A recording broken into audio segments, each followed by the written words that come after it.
Olá, gente linda e abençoada. Estamos aqui mais uma vez para meditar na palavra de Deus. Eu sou a missionária Edeise Carvalho Antunes. Agradeço a tua visualização. Peço que você deixe o joinha, inscreva-se e acione o sininho para receber as notificações do próximo vídeo. Indique o nosso canal para que outras pessoas também tenham acesso aos conteúdos bíblicos e possam assim aprender um pouco mais da palavra. Amém? Nós vamos meditar hoje um pouquinho sobre o tema: qual o valor de Israel e o valor dos gentios para Deus? Qual a diferença? Nós primeiramente temos que entender que Deus criou o homem, o primeiro homem, que foi Adão, e a sua mulher. Eles não tinham nacionalidade, não havia judeu, grego, romano, era o homem criado por Deus. Esse homem pecou, foi lançado do Éden, e Deus aí, com o propósito de voltar, retomar o seu projeto inicial, ele enviou o Senhor Jesus. E o povo de Israel, então, foi prometido a eles que deles nasceria o Messias.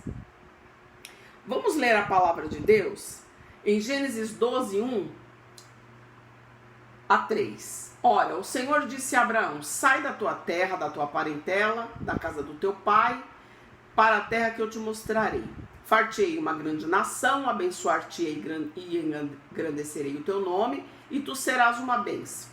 E abençoarei os que te abençoarem, e amaldiçoarei os que te amaldiçoarem. E em ti serão benditas todas as famílias da terra. Vamos dar uma paradinha aqui. Em ti serão benditas todas as famílias da terra. Abraão foi chamado por Deus por ser um homem sincero, a qual Deus observou nele algo diferente, uma pessoa honesta, uma pessoa sincera, foi chamado amigo de Deus. E dele, então, Deus prometeu a terra de Canaã para ele. Deus falou que o povo seria escravo no Egito, depois o Senhor traria eles para aquela terra a qual Deus estava mostrando para Abraão. De Abraão, a sua descendência veio Isaac e posteriormente Jacó, que teve o seu nome trocado para Israel. E daí, então, surgiu esse nome Israel para o povo judeu, para o povo que foi chamado por Deus. Nós vemos que aqui Deus fez uma afirmação: em ti serão benditas todas as famílias da terra. Depois que houve o dilúvio, que houve a separação de línguas, de continentes, como nós vemos nos vídeos anteriores, você pode verificar isso. O povo, após o domínio romano, eles se espalharam, os judeus se espalharam por vários continentes, por várias nações diferentes, principalmente depois da Segunda Grande Guerra. O povo foi aí espalhado para a Europa, Portugal e depois, posteriormente, para a América do Sul e até mesmo outros países. Então, assim, os judeus se espalhou por toda a terra. E Deus fez uma promessa para eles. Essa promessa está em Isaías 43, versículos 5 e 6, que diz assim: não temas, pois, porque estou contigo, trarei a tua descendência desde o Oriente e te ajuntarei desde o Ocidente. Direi ao norte: dá, e ao sul: não retenhas. Trazei meus filhos de longe e minhas filhas das extremidades da terra.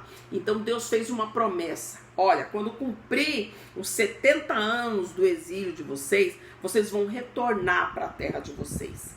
Os historiadores contam para nós que Israel foi oficializado e reconhecida como país em 1948. Então agora Israel voltou para a sua terra e estão lá instalados. Muitos especulam aí a possibilidade de Israel estar no centro da terra, no meio, por isso ser uma terra tão próspera e uma terra tão desejada. E é aí aonde o anticristo vai levantar o seu reino. Haverá uma nova perseguição para Israel. A palavra diz em Isaías 28, versículo 15, afirma para nós: porquanto dizeis, fizemos aliança com a morte, e com o além fizemos acordo.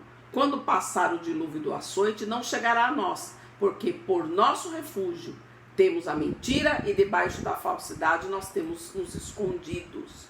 Então, vai cair a ficha para Israel. Porque o anticristo vem, sabendo que eles são um povo visto como povo de Deus, como povo escolhido, ele vai fazer aí um acordo juntamente com as pessoas de poder de Israel, aqueles que são seus líderes, quando chegar esse momento. E Israel vai cair a ficha, vai dizer, olha, nós fizemos um acordo com a mentira. Nós fomos enganados. Por quê? Porque eles rejeitaram o Messias. Eles não aceitaram e dizem que Jesus, aqueles que aceitam, diz que Jesus é um profeta e não como Salvador, porque eles esperavam um rei terreno, um rei, um líder que fosse dominar e fazer com que eles fossem o povo mais rico e mais importante de toda a terra. Então eles não entenderam que esse propósito era para a salvação da alma. Deus queria então resgatar aquele projeto inicial através do sacrifício de Cristo. Enviou um verdadeiro homem para que ele pudesse conhecer as necessidades do homem, passar por todos os processos que o homem passa, mas que tivesse uma intimidade e que o conhecesse cara a cara. Então ele enviou o Senhor Jesus para isso. No versículo 18 diz: a vossa aliança com a morte será anulada, e o vosso acordo com a lei não subsistirá. E quando o dilúvio do açoite passar, serei esmagados por ele. Ele quem? O anticristo.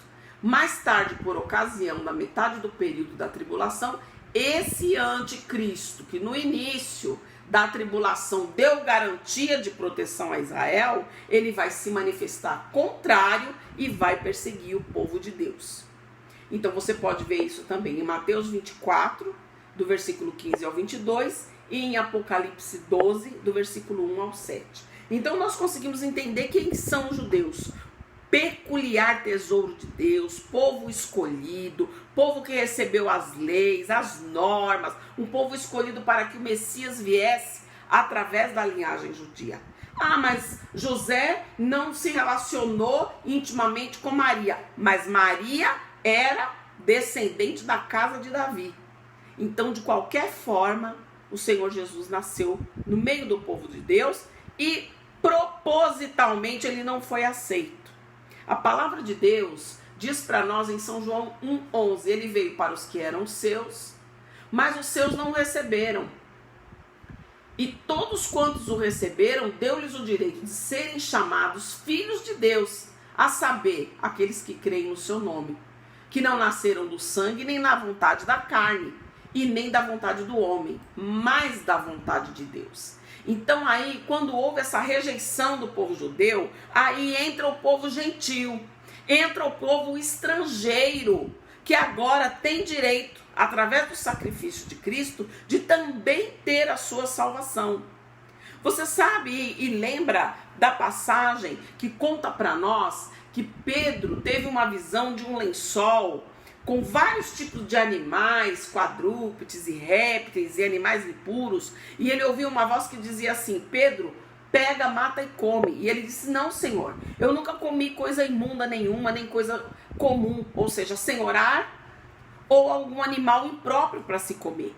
Mas ele não estava entendendo que Deus estava mostrando ali que haveria uma necessidade, que aquela palavra de salvação estava sendo estendida para aqueles que eram considerados sem direito algum, para aqueles que estavam sendo considerados como impuro, como povo a qual o Senhor falava assim: olha, é povo idólatra, é povo que não me conhece. Agora, deixou de praticar o erro e aceitou Cristo como Salvador, passou a ser chamado Filho de Deus.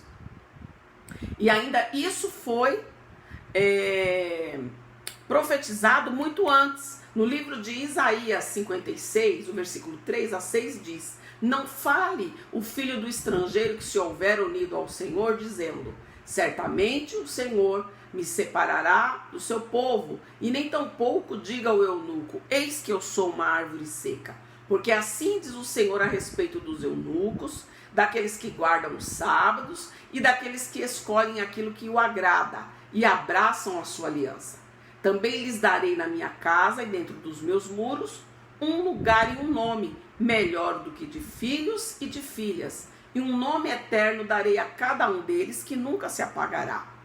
E os filhos dos estrangeiros que se unirem ao Senhor para o servirem, para o amarem e para serem assim servos seus, todos aqueles que guardarem o sábado, não profanando, e todos aqueles que abraçarem a sua aliança. Então Deus está dizendo assim, olha, aquele que não faz parte da linhagem judia, mas que se chegar a mim, que quiser me conhecer, serão chamados de filhos e filhas, e também vão ter um lugar na minha casa, vão ter um lugar de honra.